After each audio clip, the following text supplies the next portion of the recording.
Hey, what is up guys? So I got a different build of Igknights. I've never seen this before. It's a Hope Zexal Ignite deck, and you might be thinking this is kind of sacky with the random rank up card. There's so many rank ups in this deck, and there's so many different ways to pull this off, especially with the new support coming out with Igknights down the line. This is absolutely amazing. So I'm going to go ahead and let the replay play real quick. Basically, the other guys are just going to quit because he can't really do anything.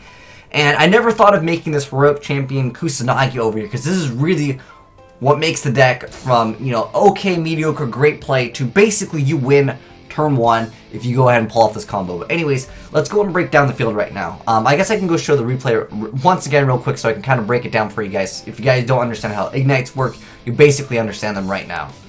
Alright, so there's a lot of cards that we don't have as far as the Igknights in the TCG, but there's also another card, Painful Decision over here. You know, Painful Choice, pretty good card, right? But anyways, you get to send one level 4 or lower normal monster from your deck to the graveyard, and if you do, add one monster with the same name from your deck to your hand. You can only activate one of them per turn. So basically, it becomes another searchable card. You have Rhoda at 3, you have this card over here at 3, and then on top of that you have Summoner Star. So the deck is really consistent. So anyone that says, wow, you're never going to be pulling this off, I don't know what they're on. But anyways, so basically Igknights, they have this pendulum effect where if you have another Ignite card in your other pendulum zone, you're able to destroy both this card and that card, and if you do, you get to add one fire warrior type monster from your deck or graveyard attached to your hand. Keep in mind, this card that you're sending you know, the monster to the graveyard, you're able to actually add that back if you want to.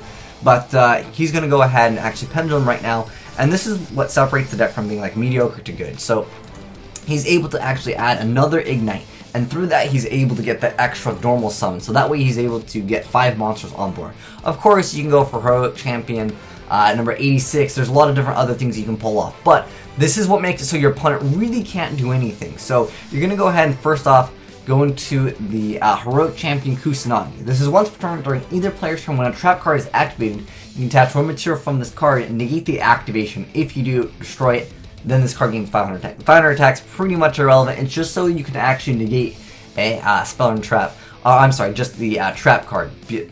Because your opponent is not going to be able to activate any spell cards anyways, unless of course they're a quick play. And I'd say the only thing that's really relevant is Book of Moon. Obviously you can just flip up the monster. So he's going to go ahead and actually make number S0 Hope Zexal. He actually makes a Utopia card first. That's pretty much irrelevant. The main reason why you want to go for that is just because you want to go for the S0 Hope Zexal. So rank up Magic 7th one. Obviously if you draw it, it's really good, but it doesn't really matter in this deck because all you need to do is discard one rank up Magic normal spell card, and using a Utopia monster you control as a material.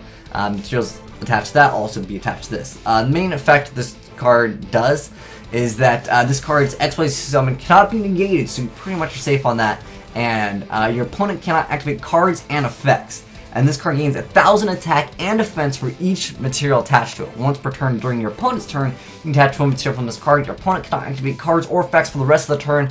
This is a quick effect. So basically, you're able to activate this effect 3 times. Well, more realistically, you probably get 2 effects because it's going to only have 1,000 attack. As long as your opponent can summon a monster with 1,000 attack. Now, Magic Specters, they don't have very much attack, but you're going to get the effect twice, and in an Ignite deck when you can just potentially complete your scale once again. Very strong stuff. Now, the only downside with the Hope Zexal combo right here is that your opponent would then, of course, set stuff because they can't activate cards or effects for the rest of the turn.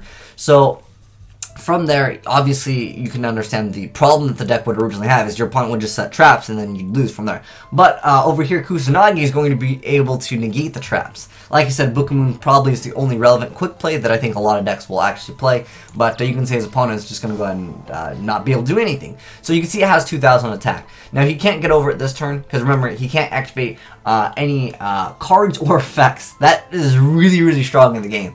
And his opponent basically has to game himself right there, and he's going to go ahead and quit out there. So that's a really, really good way just to make your opponent super salty in the game. And it's basically you can't play Yu-Gi-Oh! We always have these crazy little loops and stuff, but again guys, Igknight's going to be very hot. I know a lot of people lost faith in Igknights because the whole Key Beetle combo didn't actually work. with the whole Zephyros thing. But the thing is, it's still a very strong deck, and when this card's coming out in the game, Hope Zexal is going to make Igknights much, much better. But anyways, thanks for watching, guys. It's been your boy Will Smith, signing out.